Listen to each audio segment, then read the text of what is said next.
Good morning, 106.3. Keisha Sloss with House to Home Realtors.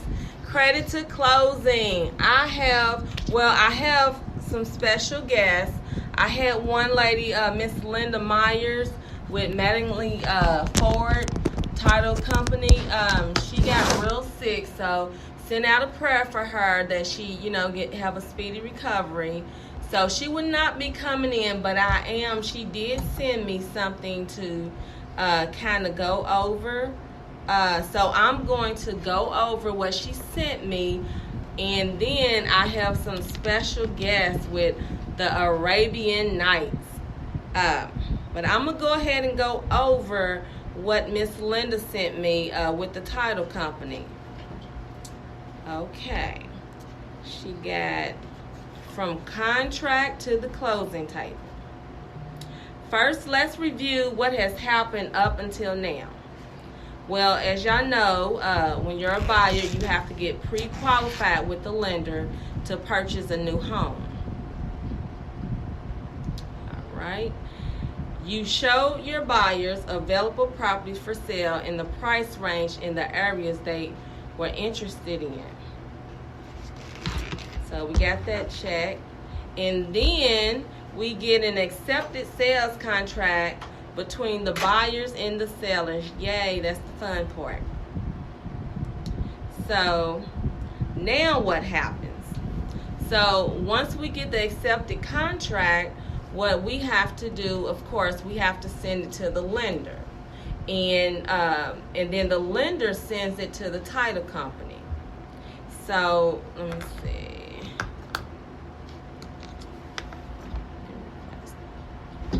And of course, okay, so you send a copy of the accepted sales contract to the lender, and then they send it to Mattingly Ford Title Services. Let me see. Please copy me on the email because I am proactive with your lender. And what she means by that is because we have to work as a team. So a lot of times, she wants to, know what's going on. Because what the title company does is they make sure that the house doesn't have any extra liens that wasn't, spoken about in the beginning. And then they also do a search on the buyer to make sure that that you can close and that you don't have any judgments that can come up.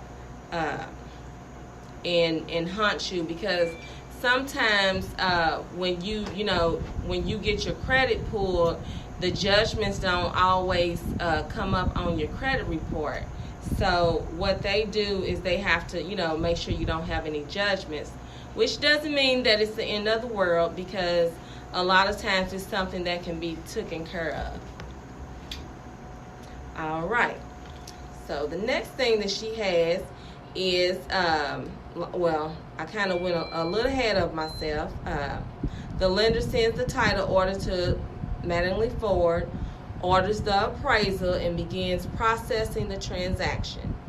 Because as you know, it have to appraise. So if you get a house for $150, you agree, I'll pay $150 for this house, and then you get the appraisal and it only appraises for $140, then what can happen is either the sellers can walk away, which is not a good move, because if it's an FHA appraisal, it's good for 6 months. So unless someone does a conventional loan, they have to sell it for that price, or they can walk away.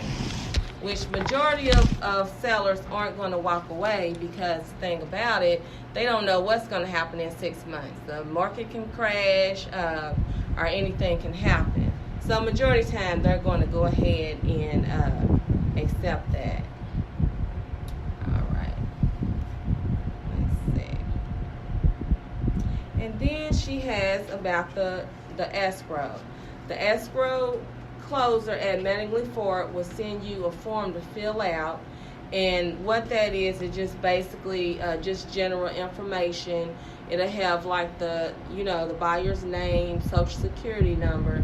If you don't want to put your social security number on the application, then you can always call them. And the reason they need your social security number is because they have to make sure that it's you.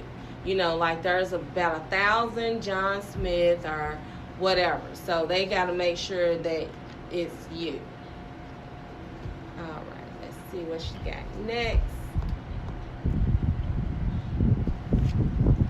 All right, so after that is taken care of, she got, let me see, escrow will send you a form to fill out. We got that part. It tells about the fees. Let me see, by the real estate company. Also, if it has any HOA fees, who's paying the home warranty, and it also gives information of how much the seller agrees to pay for your closing costs. And they need all that so when they do the checks, they know how much to print on the checks. All right, let me see. We are almost done. I'm trying to read the writing. Mattingly Forest searches and reviews the title to make sure the seller owned the property and that there are no defects in the title, such as unpaid liens, boundary disputes, estate issues, etc. That can happen sometimes. Like if a house, was put in the will that it goes to such and such, and the daughter might try to sell it, and it was supposed to went to the brother, whatever. They can find all that out, which is very important as well. And also, that's why it's so important to get title insurance, because if they do a search and it doesn't pop up before you close, and then someone comes and be like, well, I was supposed to inherit this house, then that's what the title insurance, it will take care of it. All right, let me see. What does everyone want to hear from the lender? Well, the first thing we want to hear is that the house appraised, and that the title is good, and the buyers have a loan pre-approval. There's a difference between being pre-qualified and being pre-approved.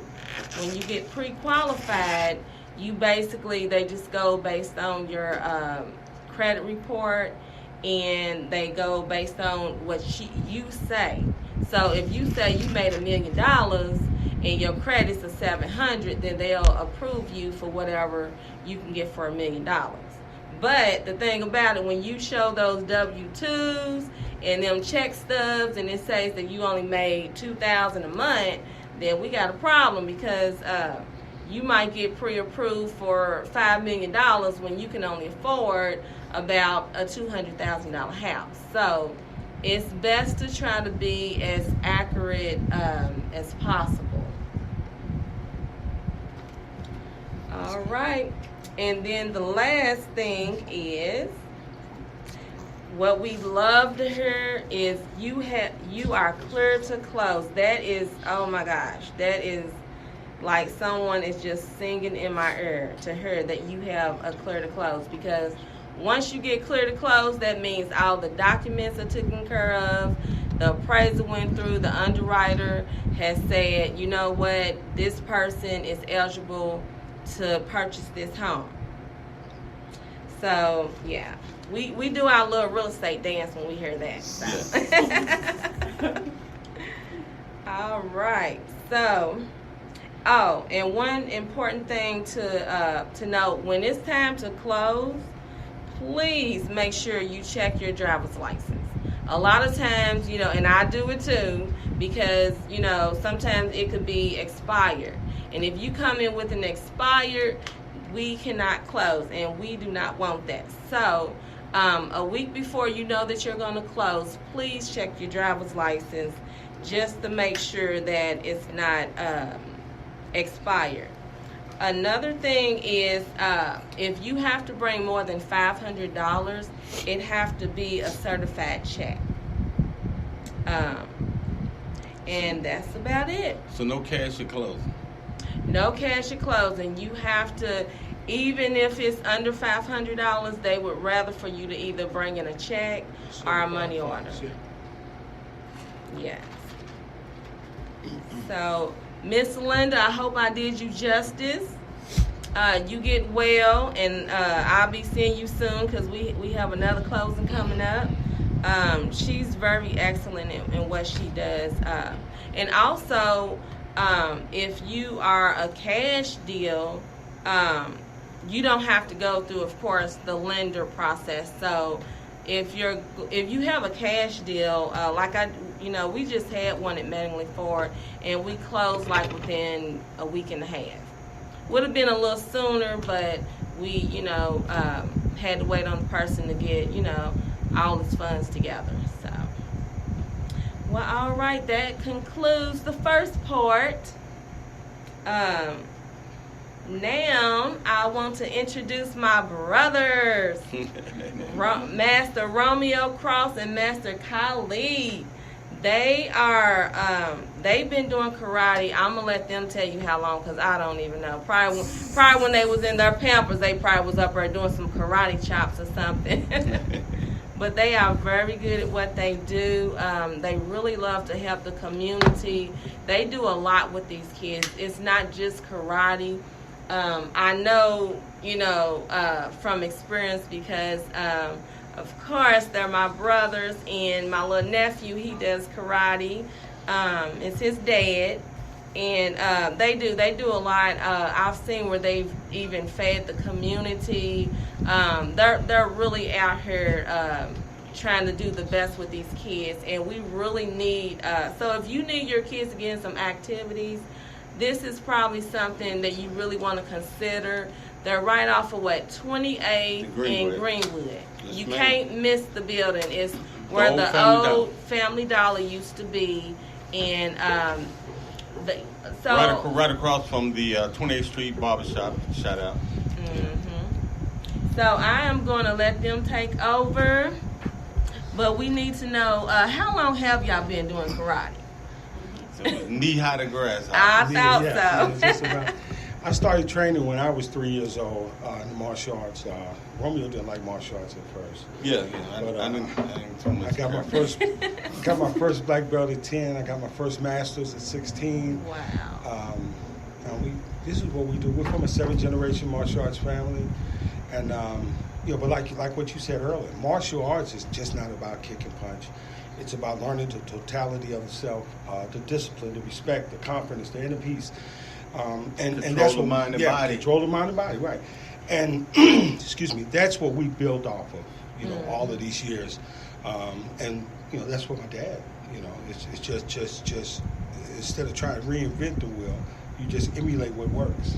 My dad's been doing this since, I'm not telling his age, he's been doing this for like 600 or 700 years. Oh, he's gonna get you. Yeah, so, he still looks 40. He still beats up, 5 or 6 of us black belts and grandmasters at the same time. So, I just hope to look as good as. And the main thing we focus on is that, we come out these streets too. We wasn't always, right, yeah, on this side, on this side of the spectrum, right. And if we can come out these streets, then we can pull these other kids out also. Well, and one of the biggest things, like Grandmaster Romeo was saying, we come out of the streets. A lot of us, as we get older, we try and deny and leave those things behind. But that part of our life identifies who we are. It doesn't have to necessarily define who we are, but it identifies that we're qualified to teach. We're qualified to give our kids and the other kids in the community lessons and jewels. They say it takes a village to raise a child. It doesn't. It takes a qualified village because some people don't need to be around them. Some people are not healthy enough. They're not to healthy raise the enough kids. to be there, right? And then you have a lot of people that being a parent doesn't come with an instruction book. It's something that we learn off the hip. And what's happening now with this generation and the past generation is that they haven't been given those jewels. They haven't paid attention enough. They've been so distracted,